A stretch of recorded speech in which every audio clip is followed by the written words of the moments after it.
그러면은 원장님 여기서 어쨌든 학원 오래 하셨잖아요. 지금 10몇 네. 년을 하셨잖아요. 네.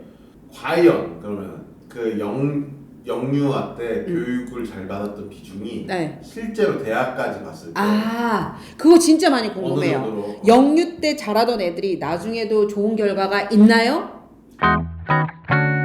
자, 애가 태어났어요. 음. 그때부터 7세까지 아하. 어떻게 크는지 아, 이상적으로. 교육 오. 교육이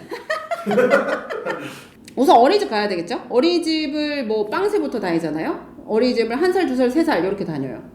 몇 개월부터 보내요? 어린이집은 6개월부터 다닐 수 있어요. 그러면 보통은 언제부터 보내요? 돌 지나고 보내시는 분들도 있고 돌 전에 보내시는 분들도 있고 이거는 엄마가 워킹맘이냐 아니냐에 따라서 둘째냐 셋째냐 뭐 오픈이에요. 그리고요? 나는 18개월 때 보냈어요. 그 전까지는요 그러면? 집, 어머니? 가정보육. 어우. 그러면 그리고 나서 어린이집을 언제까지? 어린이집을 5세까지 다니는 애가 있고 6세까지 다니는 애 있고 유치원과 연계해서 7세까지 다니는 애가 있고요. 네. 어린이집을 빨리 빼서 영어 유치원 4세 반에 넣는 사람들도 있어요. 그럼 영어 유치원은 제일 어릴 때 들어갈 수 있는 나이가 36개월 이상. 36개월이면 보통 4세? 그렇죠. 네. 4세부터 그 사과나무라는 데가 있어요. 네네. 학원 이름인가요? 영어로 하면. 네. 그리고 나서 이제 4세가 끝날 때쯤 되면은 이제 GT 시험이라고 영재원 시험을 봐요. 영재원 시험을 봐서 0.1% 안에 들면은 G땡이라는 또 영어 유치원을 갈 수 있어요. 그래서 5세 때 글로 가요. 그럼 애플땡땡이랑 지땡이랑 다 영어 유치원인데 그거를 이제 뭔가 그 프리스쿨처럼 뭔가 있다는 거죠 그 전에. 그쵸. 그래서 G땡을 가기 위해서 그 GT 시험을 보고 대문 학원을 가기 위해서 과외도 붙이죠. 근데 그러면 과외를 몇 살 때부터 한다는 거예요? 3, 4세? 저기 기사도 떴잖아요. 그 4세 어. 과외한다고. 우리 세대는 사실 4세 때 과외를 받지 않았잖아요. 그쵸. 그러니까 우리 세대 입장에서 봤을 때는 한창 놀아야 될 것 같은데 저 때부터 과외를 시킨다고 하는 반감이 있는 것 같아요. 저도 반감은 있어요. 이게 정상적이진 않아요. 4세 과외를 통해서 막 5세 과열 현상 이거는 정상적이진 않아요. 누가 봐도 5세라고 하지만 만 3세 4세거든요. 그러니까 그런 아이들을 과외를 붙여서 책상머리에 앉게끔 시켜서 좌에서 우로 글씨를 쓰게 만든다는 것은 사실은 안쓰러워요. 이 업종에 있긴 하지만. 그런데 받아 먹는 애가 있고 안 되는 애가 있잖아요. 안 되는 애를 force하는 거면은 안쓰럽지만 되는 애한테 좋은 환경을 제공해 주는 건 전 좋다고 생각해요. 잘 되는 애들한테. 근데 이게 그렇게 뭔가 선별 작업을 위한 그게 아니라 이 동네에서는 다 하니까 따라서 한단 말이죠. 아, 그쵸. 그게 제일 무서운 거예요. 근데 그거는 학원의 잘못이 아니라 엄마의 잘못이잖아요. 어떻게 보면 하네? 나도 해야지 이렇게 가는 거잖아요. 그렇게 하는 게 실제로 효과가 있을지도 궁금해요. 그러니까 제가 어떤 또 다른 이제 선배님한테 듣기로는 영어 유치원을 열심히 보냈대. 영어 유치원 열심히 보냈는데 얘가 이제 이사를 간대요 지방으로. 그래갖고선 초등학교 지나 중학교 한 1, 2학년 되니까 다 까먹고 영어를 아예 할 줄 모른다네. 그렇다는 거예요. 그러니까 이게 과연 이제 남들 시키니까 그 동네에서는 그분은 이제 목동에서 이사를 가신 분인데 그렇다는 거예요. 그러니까 과연 이게 효과가 있는 행동이냐 이거에 대해서 잘 모르겠다. 우선 영유에 대해서 다시 돌아와서 생각을 하자면은 영어 유치원이잖아요. 우리 때는 없었던. 근데 내 자식이 나보다 잘났으면 좋겠잖아요. 그렇기 때문에 나보다 더 많은 투자를 하는 거잖아요. 그런 의미에서 영어 유치원은 실질적으로 대학을 가라, 고등학교에 점수가 잘 나와라 그러기 위해서 보내는 곳이 아니에요. 그냥 영어 노출을 시키고 컬처에 좀 흡수시키고 나보다는 영어가 편했으면 내가 영어 때문에 좀 숨막혀 했다면 얘는 영어가 좀 쉬웠으면 이런 바람에서 보내는 거지. 영유를 가면 이제 서울대 가나요? 이런 게 아니잖아요. 그런 의미에서. 그렇죠.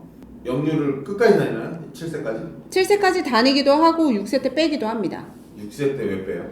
7세 때 다른 과목에 집중을 할 수도 있는 거고요. 아니면은 비인가 국제학교도 갈 수도 있는 거고요. 아니면은 다 목표에 따라서 다른 거니까요. 그러면 이제 6세 때 만약에 빼는 게 다른 과목 때문이라고 하면 6세 때 이제 뭐 수학 유치원이 있나요? 아니요, 없어요. 그러면은 수학 학원을 보내려고 영어 유치원을 빼는 거예요? 영어 유치원이 너무 타이트. 시간을 많이 잡아먹으니까. 몇 시부터 몇 시까지? 아침 9시 반 혹은 9시 등원해서요. 오후 4시 정도까지 있습니다. 거의 네네. 하루 종일 있으니까. 영유랑 일반 유치원 나온 아이랑 똑같이 커트라인 몇 점이죠? 60점. 60점으로 똑같이 통과했다고 칩시다. 자, 그 다음에 원장님이 학원 수업을 했을 때 차이가 좀 있어요. 일반 유치원이랑 영어 유치원은 차이가 없다고 하면은 사실 영유 3년 투자할 값어치가 없게 느껴지잖아요. 어렸을 땐 차이가 더 많이 나요. 나중에 가서는 아까 말씀하신 것처럼 중학교 가서는 차이가 좀 적을 수도 있어요. 그러나 저학년 때는 영유 3년 차와 1류 차는 7세 때는 차이가 많이 나요. 그러니까 뭐 예를 들어서 영어로 수업을 진행을 했었을 때 영유 3년 차는 추임새도 영어예요. 오 마이 갓! 막 이렇게 한다면 1류 아이는 한국말이 더 편한 거죠. 그러면 그게 이제 약간 동등해진다고 치면 얼마나 걸릴까요? 똑같이 5년? 5년 정도 차이가 난다. 어릴 때 3년이 초등학교 맞아요. 때 5년 정도 된다. 한 5학년 정도 되면 비슷비슷해지는 거는 있어요. 이제 영유를 이제 졸업을 했습니다. 그러면 영유 졸업하고 바로 이제 영어 학원으로. 그렇죠. 학원으로 어학원으로 옮기는 거죠. 근데 그때가 이제 엄청 힘들어요. 왜냐하면 그때가 7세 고시인 거예요. 그리고 엄마들이 이 7세 고시를 되게 퍼스널하게 받아들여요. 내 성적표인 거예요. 첫 성적표인 거예요. 그럼 성적표를 어떻게 생각해요? 어떤 학원을 보냈냐? 맞아. 7세 때, 그러니까 8세 때 어떤 수학 학원, 영어 학원을 보내느냐가 내 프라이드인 거예요. 내 성적표인가. 내가 얘를 어떻게 키웠는지. 그럼 아이가 좀 받쳐줘야 돼. 엄마만 열심히 한다고 되는 건 아니잖아요. 그래서 상처를 엄마도 더 많이 받는 거예요. 그때. 아직 12년이 남았는데. 그러면 이제 7세 때 그런 학원들 지금 이제 한창 테스트 기간이잖아요. 뭐냐면 7세 때까지 교육을 위해서 사실 그 전에 준비가 필요하다. 네. 갑자기 미라클 베이비가 태어나진 않아요. 그러면은 원장님 여기서 어쨌든 학원 오래 하셨잖아요. 지금 10몇 네. 년을 하셨잖아요. 네. 과연 그러면 그 영유아 때 교육을 잘 받았던 비중이 네. 실제로 대학까지 갔을 때 아, 그거 진짜 많이 어느 궁금해요. 정도로? 영유 때 잘하던 애들이 나중에도 좋은 결과가 있나요? 근데 뭐 비율로 다 그렇진 않을 거니까 90인 것 같아. 90%? 그러면 조기 교육이 엄청 중요하다는 얘기죠. 그쵸. 근데 이게 영유만의 문제가 아니라 어렸을 때부터 영유를 통해서 공부에 노출이 빨리 되고 공부 습관이 빨리 잡힌 애들인 것 같아. 이게 영유만의 문제가 아니라.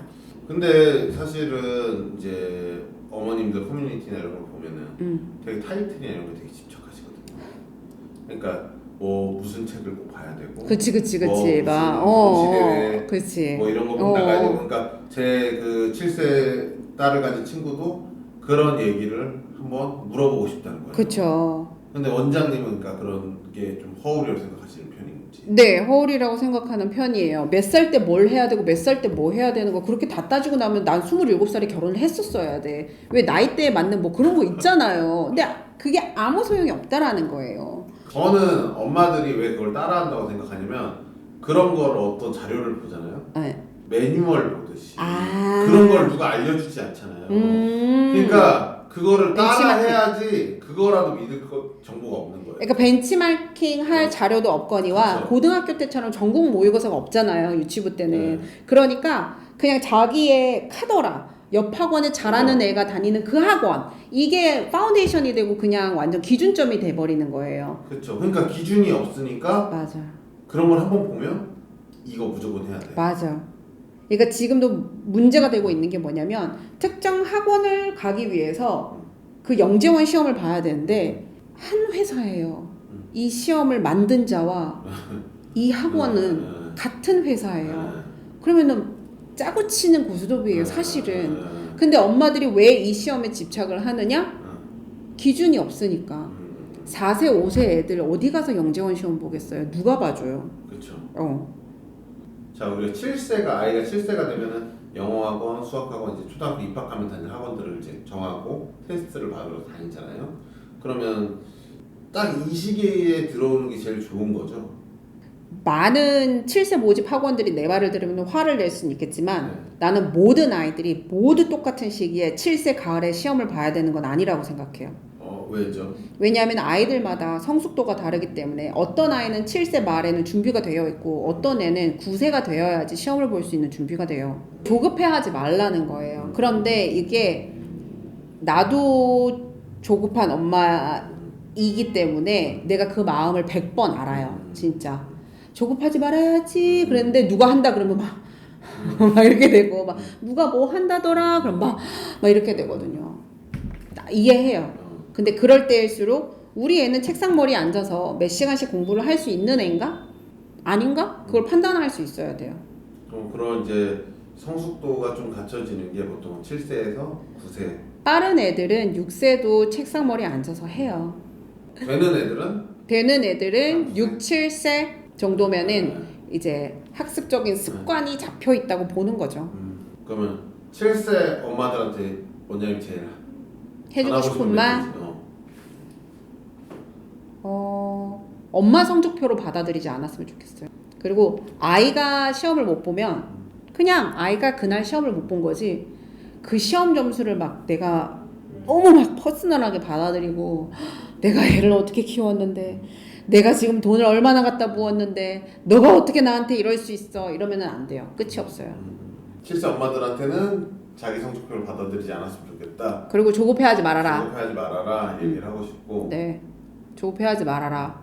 지금 1등 한다고 나중에 1등 되는 거 아니다. 꾸준히 성실히 가랑비에 옷 젖듯이 영어를 했으면 좋겠다. 지금 레이스 한다고 아무 의미 없다. 알겠습니다. 원장님 뭐 오늘 7세 위안이 여기까지요. 내 자신한테 하는 얘기 같았어요. 아 그래요?